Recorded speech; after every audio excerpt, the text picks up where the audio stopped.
Look, you don't have to be the fastest person on the field to be the absolute best defender out there. Today, we're going to break down the art of lockdown defense in Ultimate Frisbee, and you'll see it all comes down to being smarter, not just faster. So let's get right into it. Oh, we've all been there, right? That sinking feeling in your stomach as you watch your person just glide into the end zone and you're left feeling totally flat-footed. I mean, it is one of the most frustrating moments in the game. But what if I told you the solution wasn't just to get faster? That's the secret right there. The best defenders, the ones who are truly terrifying to play against, they're masters of position, of angles, of awareness. It's a skill. Really, it's a craft. And today, we're going to deconstruct it step by step. So we're going to look at this as a system with 3 core pillars. And by mastering each one of these, you're going to build a complete defensive game right from the ground up. Our first pillar is all about the micro, your own body, your mechanics. Then, from there, we're going to zoom out to the second pillar, your awareness of the whole field. And finally, we'll hit the macro, our third pillar, how you fit into your team's big-picture defensive strategy. So, let's start right there with that first pillar, the absolute foundation of it all, your stance. This is all about how you hold yourself on the field before the play even really begins. Okay, this is your ready stance checklist. Number 1, be light, be ready to explode by staying on the balls of your feet. Number 2, angle your hips to take away their most obvious cut. Think about it. If they're on the sideline, face your hips towards them. Where else are they going to go, right? And third, and this is so crucial, maintain that buffer. This 1-yard cushion, it's everything. So why 1 yard? Well, it's the sweet spot. It gives you just enough space to react to their first step, but you're not so far away that they can just torch you. It also stops them from using their body to push off of you to get open. It's like a little bit of physics and psychology all built right into your positioning.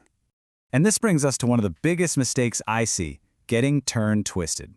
This is what happens when you commit your hips and you look for the disc the very second your person starts to sprint. A smart cutter, they're going to feel you turn, they'll plant their foot, and then bam, they're gone the other way, leaving you totally in the dust. You got to stay balanced. Stay with your player first. Okay, so you've got your stance mastered. Now it's time to lift your head up. Let's move on to our second pillar, expanding your awareness and seeing the entire field.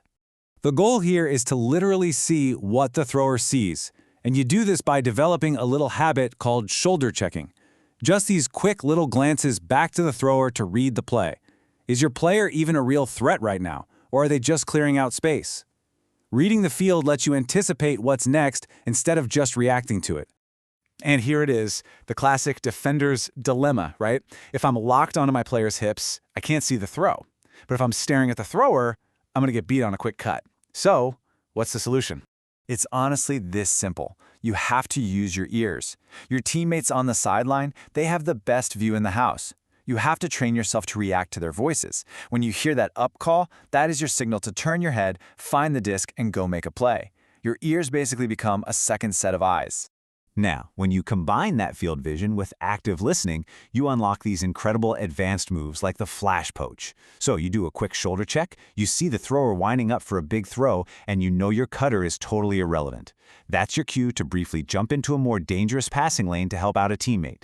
It's a high-impact, proactive play that comes directly from great awareness. See, your individual awareness is powerful for sure, but it gets multiplied when you connect with your teammates.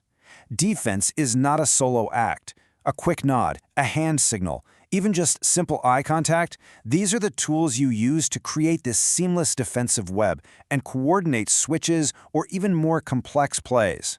A bracket is the perfect example of this. It's a pre-planned strategy where you and a teammate create essentially a pincer movement on the offense's best player, taking away both their deep and their short options. But this is only possible with excellent, proactive communication. And that brings us to our third and final pillar, strategy. You've got the stance, you've got the awareness, now let's put it all together. Where do you actually position yourself within the team's defensive structure? So everything in team defense starts with understanding the force. The player guarding the thrower isn't just trying to get a block. They're forcing the throw to one half of the field. We call that the open side.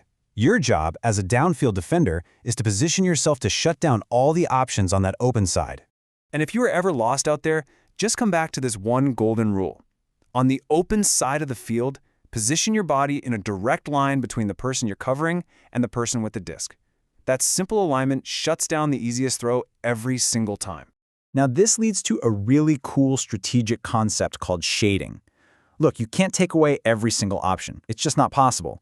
So you strategically take away the easiest throw. You position yourself to block that quick, high-percentage pass underneath, and you're basically daring the thrower to try and float a longer, more difficult pass over the top, a throw that gives you way more time to react and get a block.